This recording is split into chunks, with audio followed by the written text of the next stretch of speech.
right, so welcome. My name is Angela Cox. I am the media specialist at Freedom Middle School, and the session that I wanted to share with you today is called Time is on Your Side.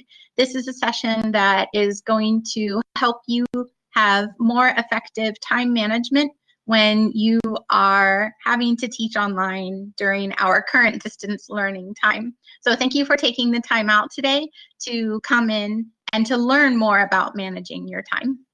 Working online, as you've probably seen the last week and a half, can be much different when it comes to managing your time than it was in the regular classroom.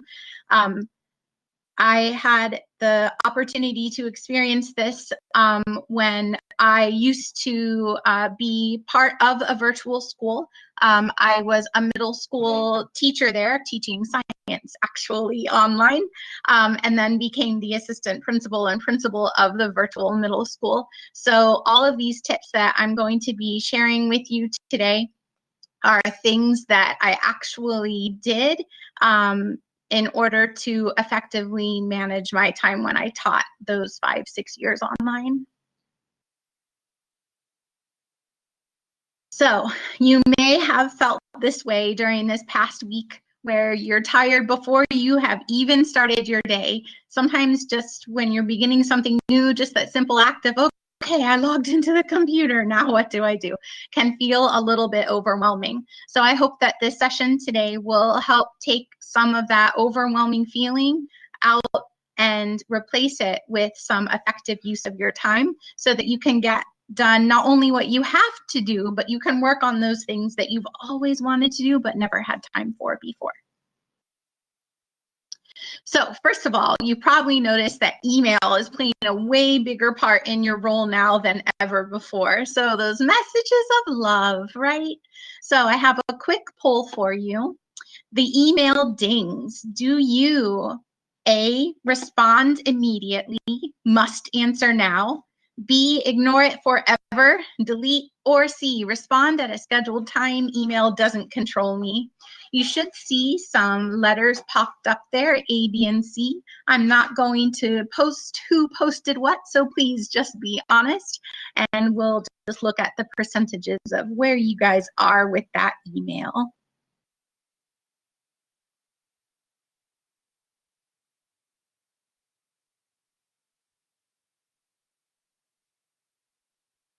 Hey, you guys are a pretty responsible group here. That's way different than what I saw yesterday. But even if the majority of you are responding at a scheduled time, which kudos to you for doing that, you're still going to get some other tips and tricks, so have no fear.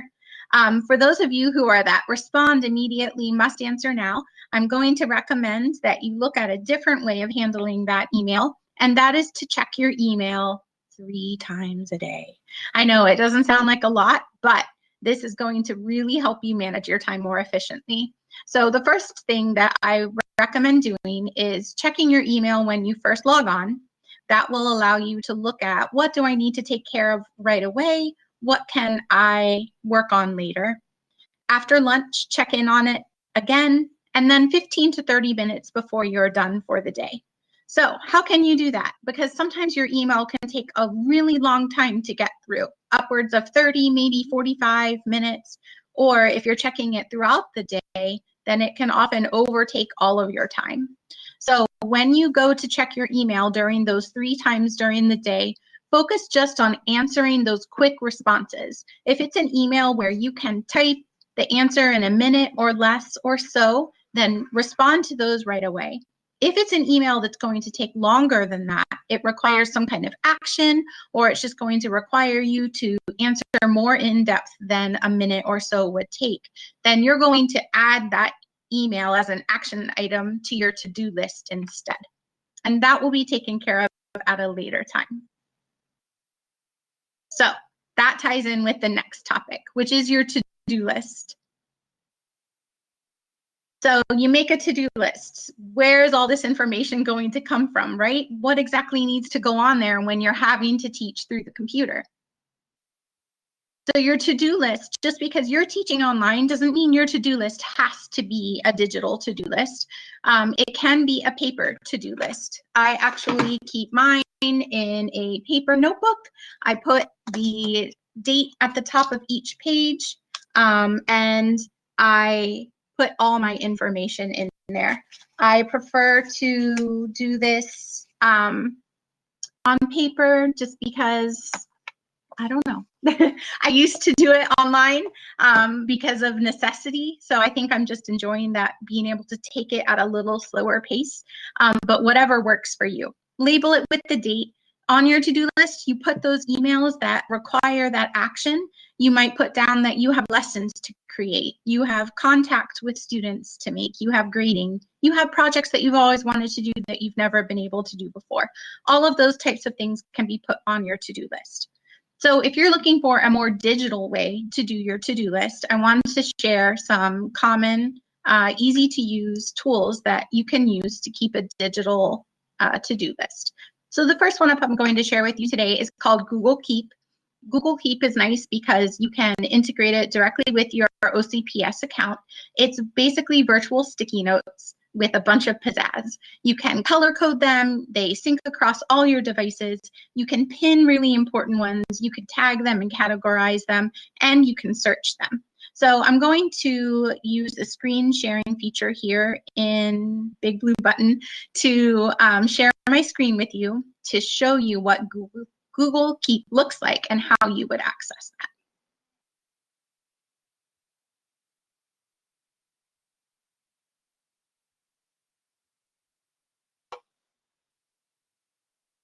Okay, so once you are in your OCPS account, your first step is going to be going to your main Google page under your OCPS account. The little squares up here will take you to Google Keep. It's the sticky note with the light bulb on it. I have mine set to dark mode because I like it. I think it's easy on the eyes, but you can have it set to light mode as well. And you can see I have all these different sticky notes in here with links. I have information, I have emails, I even have pictures. So you can put all of this information into your Google Keep. You can pin it, you can change the color, you can even have someone collaborate with you. So if you wanted to have a sticky note that you wanted to work on with someone else, then you can do that as well. It's great to have that searching feature too, so that way if you wrote a sticky note about something but you can't remember where it is, you don't have to go looking everywhere for it. You just type one of your keywords and that will allow you to quickly find it. So that's Google Keep. The next digital to-do list idea I'm going to share with you today is one that you probably, well, you definitely used, which is Outlook. So if you use Outlook through your Launchpad link, it might open up in your web browser. If you actually click on your Start menu and you use Outlook through your Windows portion of your computer, it's going to have a lot more features than just the web version of Outlook.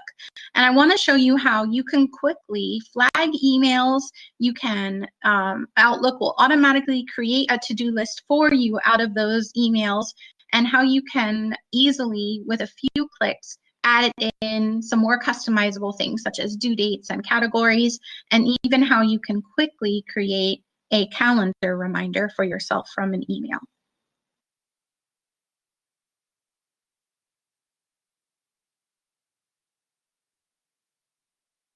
If you have any questions as we're going through this, go ahead and make sure you type them in the public chat. You don't have to wait till the end. I have Margie here helping me out moderating the chat, and I am also pretty used to going back and forth between everything, so don't feel like you have to wait till the end. So I'm going to go to my Outlook right now. In my Outlook, you can see that down here we have this clipboard with the check mark on it. That is your to-do list. So when you flag an email, it is automatically going to add that email to your to-do list just by clicking on that little flag. So you can see that when I just flagged is here. If I wanted to change the category of that email, then I could say, okay, you know, this is related to distance learning. This one right here is related to SAC, but I don't have a category for that, so I'm going to make a new one. I'm going to color code it in something else, and it's there. You can categorize things in more than one. How this helps is you can sort by categories. You can also set due dates, so you can change the date when this needs to be done. You can set reminders for yourself. So Outlook can be very helpful just with that little flag. It can be done that easily. Yeah, the OCPS laptop does have more choices than the web version. So right down here in the bottom left, when I click on my little Windows start menu and then scroll down to the Microsoft Office section, you can see this blue Outlook 2016. That is going to actually open the Outlook program. It may take a while the first time you open it to actually connect to your OCPS email, but by using this rather than the one through your Launchpad, which I never use it, so I don't even know. Is it this one, I think? Instead of using that one, it's going to give you a bunch of more features. I find that the one on the web also kind of seems to filter some of your emails. Not always, but sometimes I've noticed that it'll put them at a little arrow you have to drop down to view more. So yes, and this is on my laptop. So by clicking that Windows and going to Outlook 2016, the program, rather than just the web version, it's going to have more features than the one through the Launchpad link. Another feature that is really awesome that everyone loved yesterday in Outlook, which I didn't think it was a big deal, but I guess it's not something that a lot of people know, is that you can easily turn emails into calendar invites. So I want to show you how that is done really quickly, because that's what I have to do if I have something super important that needs to be done. Sometimes I get flag crazy and I have 100 flags that I've never really followed up. I've done them, but I haven't unflagged them, you know? But if I need something and I have to have it done right away, I take that email and I turn it into a calendar invite. So here's how you do that, really easy. All right, so here is the email I sent out today to everybody. And if I wanted to turn that into a calendar invite, I'm just going to click on the email and I'm going to drag it down here to this calendar icon and let go. And Outlook is automatically going to create my calendar invite. I had categorized this in my to-do list as the category of distance learning, so that's why this is showing up here. That's that category. But you can see that it automatically puts the subject of the email as your calendar name. You can change it. You can change the day that you need to have this task done. I always like to set it as an all-day event and free, so that way people know that it's not something that they can't schedule a meeting with me. It just means that it's a to-do list for me. And then I would save and close. And Outlook is going to automatically put that on my calendar right there. You can see it's color-coded because of the category color that I chose. So that's a quick way to you literally just drag and drop the email from your inbox on top of that calendar icon in order to create that reminder. So that's another great tool to get things added to your to-do list. Yeah, that's a good one, right? Nice and fast. So besides Outlook, Microsoft also has a program called OneNote. And when I was the principal of the virtual school, I used OneNote to keep track of everything because there's just so much that you have to keep track of. OneNote is basically like a binder on the computer. So you can have different tabs for each days. You can have checkboxes. You can even send emails directly from Outlook into OneNote with just one click. I like it because it syncs across all devices, and you can also collaborate with others if you wanted to share your OneNote notebook with others. So just like when I had shown you where Outlook was through the software on your computer, you can find OneNote also in your Windows start menu. It's this purple one with the N. And when you open it up, it's going to be just a blank screen. You can choose different backgrounds. I like to always put the date at the top of my to-do list. And then it lets you insert these little to-do boxes that you can then check off and put your item that you need to do next to it. You can create a different page for each day of the week, and you can create sub-pages simply by making the new page and then saying to make it a sub-page. And then when the day is over, you can collapse that so that your sidebar stays manageable. I used to have April here, for example, and then I would have every day of the month of April underneath. And so when April was done, I would be able to just collapse it. If I needed to go back to look at something that I did that month, I knew exactly where to go back to. And I could also use the search up here in order to search for those keywords related to the task or the email that I needed completed. You can have multiple notebooks, and you can share these notebooks with other people by clicking share. Another good feature of this is that it works with Outlook since it is a Microsoft product. If I wanted to send this email to my OneNote, I would simply click the OneNote button up here at the top. I'm going to say to send it to my current section as a new page, and you can see that it puts it right here. Here's that email. I didn't have to do anything except click one button, and now I have it over here as a new tab. I can move it to where I need to. I can make it a sub page underneath something else. You can even link from one page to another. So there's a lot of really great features within OneNote that make using it very easy for to-do lists.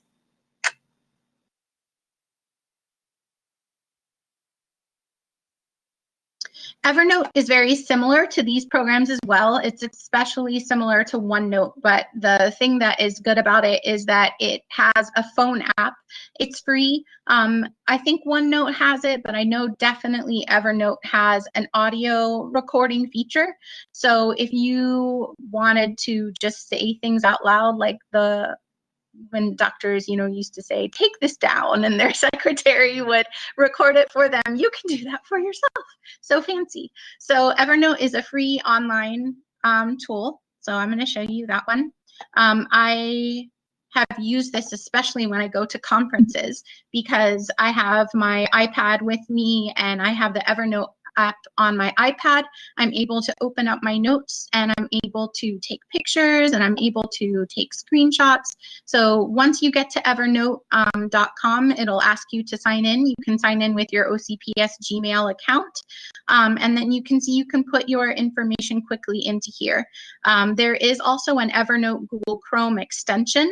So if you have that extension installed on your computer, then you just click that button and it'll put it in as a page in your Evernote for you without even having to have the website open. So you can see I have a bunch of different notes in here. Here's one of my to-do lists that I had from last year. It holds a lot of information and you can even take photos and put those in. You can put drawings in. There's one I had done on my phone. So it can be very helpful. I don't even remember. Oh, that was when I was planning out my rotations when I taught math. So there's all different kinds of ways that you can use this to help you. You can share files with each other as well, and you can share notebooks. And you can see I have a bunch of different notebooks, so you can have a whole bunch of notebooks. You can tag them, which categorizes, and you can also search. So a lot of these programs have similar features. It's really just a matter of finding what works best for you. And if digital is not your thing, then do the paper and pencil because that works just as well. So creating that daily to-do list by having your action items from your email, that's going to cut down your email time. It's going to add to your to-do list and you'll have your common tasks on there as well. Next up, a big part of your day now is grading. So one thing you might be noticing about your grading, having to look at a screen rather than getting to actually talk to the kid and give them feedback or say, oh, you didn't do so well, let me help you. Seeing their face and their reaction is often that motivator for being like, oh yes, I'm going to help them, and seeing when they understand it. You kind of don't get that anymore through the computer. So in order to help make your grading more meaningful and to make sure that it's consistent, here are some tips. So first of all, do grading in batches. Grade all the same assignment at once. This is maybe something that you already did when you were grading paper assignments. It makes the grading go by way faster. Your responses and your method of grading is going to be more consistent, and it's just easier for your brain to stay thinking about that one assignment, that one topic, and go through and grade them all. The next one is specifically helpful for teaching online, and that is to keep a bank of responses to copy paste in a Google Doc. So very often when you are responding to kids about maybe an essay or about a specific question they answered, you're giving them feedback. Well, this was okay, but maybe think about this in the future, or I like the way you explained blah. I was thinking about this yesterday, and I remembered that I would actually put in my bank of responses, I would type the word student in all capital letters. I'll type it into the public chat. This is something I didn't share yesterday, so see, you get something special for coming today. I like your description. I did science at the time, so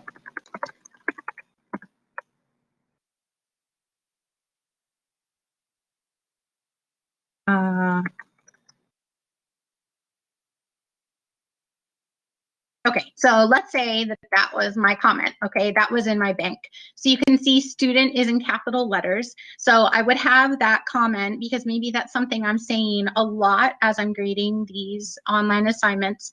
And then where I have student in capital letters, once I had copy pasted that comment from my bank of responses, I would just double click on the capital letter student and I would type the student's name.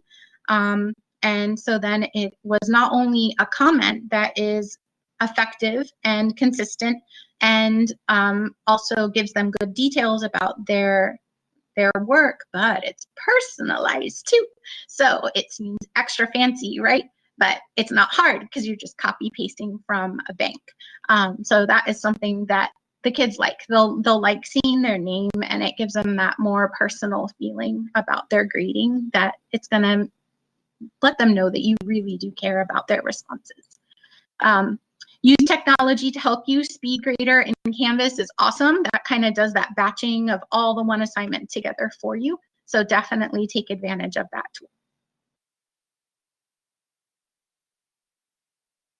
So my tips for grading: grade all the same assignment at the same time, have that bank, work smarter, not harder, and that's going to make your grading go by nice and easy so that you can focus on other things too.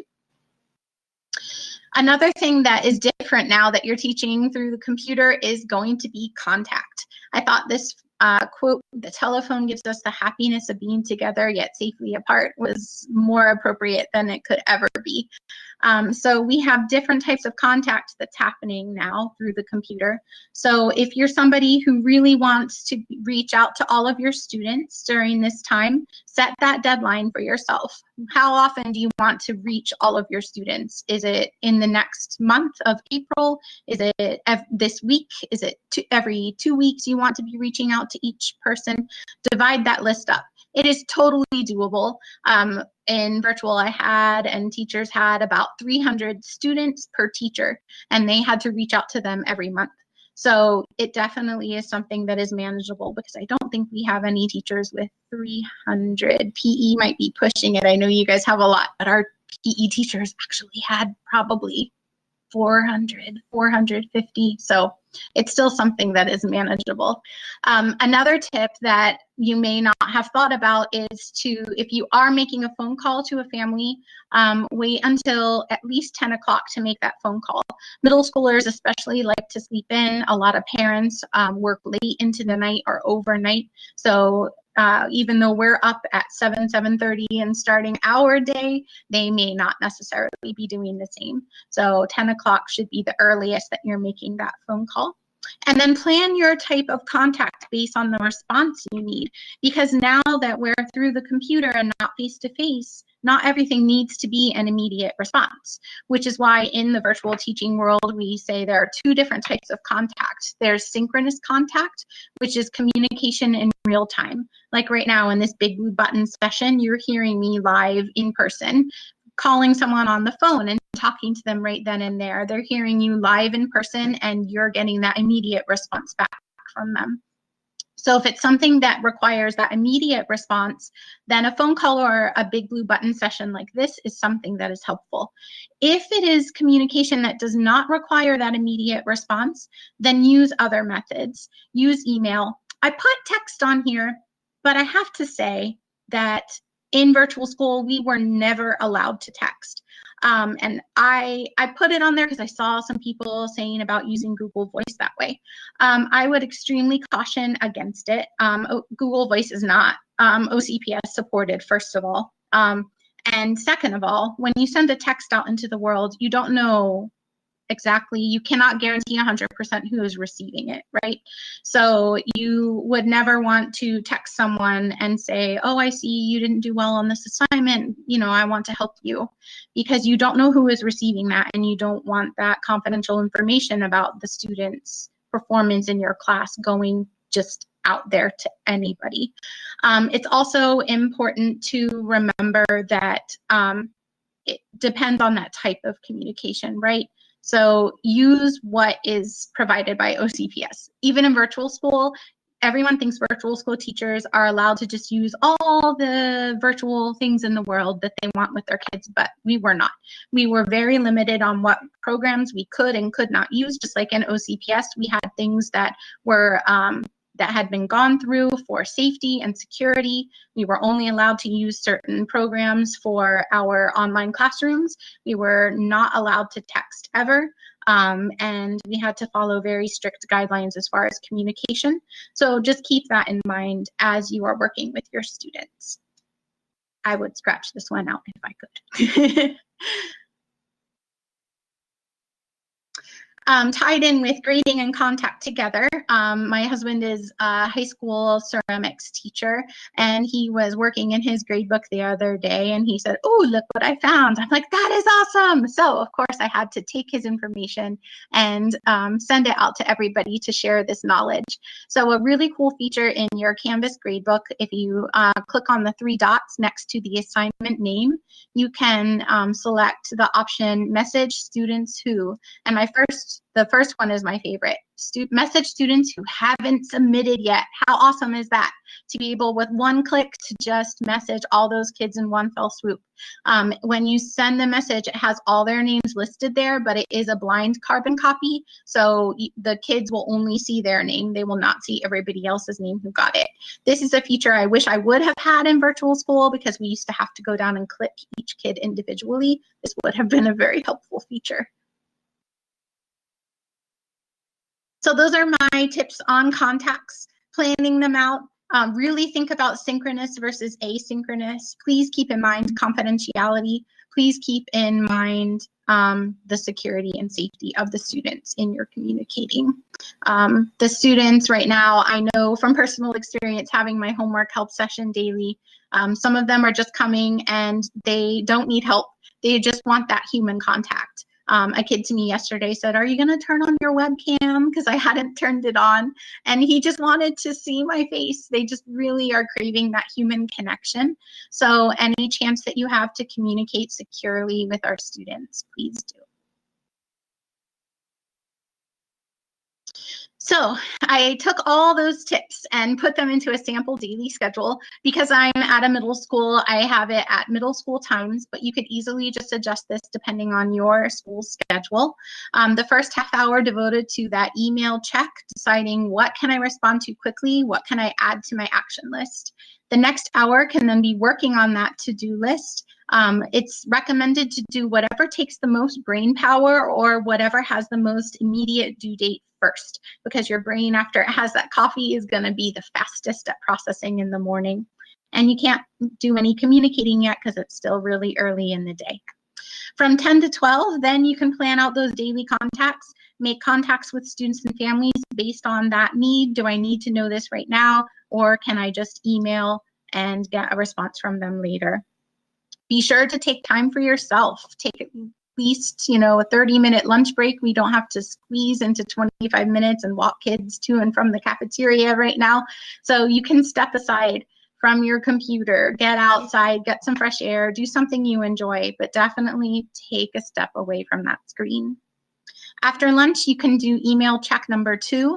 Then you can work on grading. You can make or just record and post in a discussion board your lesson that you record in Big Blue Button, and you continue to work on those to-do list items. This is a time where you may have more time than you ever have had before, so you can work on those projects that you've always dreamed of doing but never had time for. This is that 3-hour slot where you could fit those in and get those dreams accomplished. And then finally, round out your day by doing your final email check.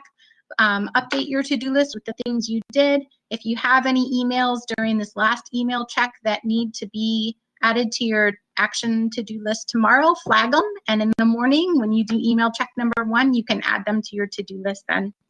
And definitely take the time to appreciate all the hard work you have done for the day, because this is going to take more energy than your normal routine, because it is new and you're having to think and do things in a different way. Of course, being a media specialist, I have to close out our time together today with a little story, and then we'll have some Q&A time as well. So my story says, an old Cherokee is teaching his grandson about life. A fight is going on inside me, he said to the boy. It is a terrible fight, and it is between 2 wolves. One is evil. He is anger, envy, sorrow, regret, greed, arrogance, self-pity, guilt, resentment, inferiority, lies, false pride, superiority, and ego. He continued, the other is good. He is joy, peace, love, hope, serenity, humility, kindness, benevolence, empathy, generosity, truth, compassion, and faith. The same fight is going on inside you and inside every other person too. The grandson thought about it for a minute and then asked his grandfather, which wolf will win? The old Cherokee simply replied, the one you feed. So I know that it's very easy to get overwhelmed, and I know that me personally have been having some horrible nightmares at night, but it's important that we continue to feed ourselves these good thoughts and to be able to focus on what we're doing well, be able to reach out to those when we're feeling overwhelmed who we know that can help us and support us. And hopefully these time management tips that I've shared with you today will feed that good side and will help you to see the positive and to have a good experience during your time with distance learning. In the shared notes, if you click on shared notes, you will find a link to this entire presentation in Google Slides format. And there's also a link to the presentation in PDF format if you prefer that. So I wanted to open it up for any questions that you may have.